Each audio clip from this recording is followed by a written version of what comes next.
A lot of us have these fears that you just don't want to fucking face. No one's gonna fucking come to help me. No one's gonna fucking come to help me. It's fucking me against me, period. Just like anything else, your strength can be your weakness can be your strength, and you have to be aware. And if you're aware that it's a strength, and if you're aware that it can also be a weakness, and if you're aware that it's a weakness and you're aware that it can also be a strength, then you can probably optimize the way that you're going to think, which is pretty beneficial. There's gonna be things in your life that you don't have control over.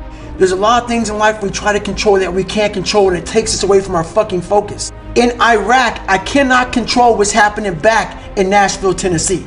It's out of my control. So why is your fucking mind there? Why is your mind there? That's what gets people in that situation killed.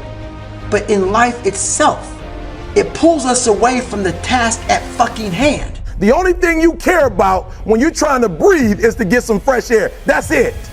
And when you get to the point where all you want to do is be successful as bad as you want to breathe, then you'll be successful. Human beings can control a lot more than they think they can. And oftentimes it's pretty easy just to say, oh, that's not me, that's not on me. And I think that's the whole genesis of the idea of extreme ownership, is most of the time, or much of the time, people say that's not my fault, there's nothing I can do about that. And more often than people think, there is something you can do about it. And it is your fault. A lot of people don't really understand it, right? You got to recognize that you're not always going to get what you want. You're only going to get some of what you want. And even to get some of what you want, you're going to have to give up something else.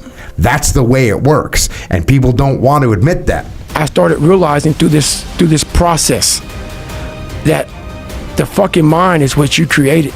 And I started opening different doors that I didn't think were even there, that I didn't think even existed. And the more doors I opened up, the more I started realizing that my potential is damn near endless.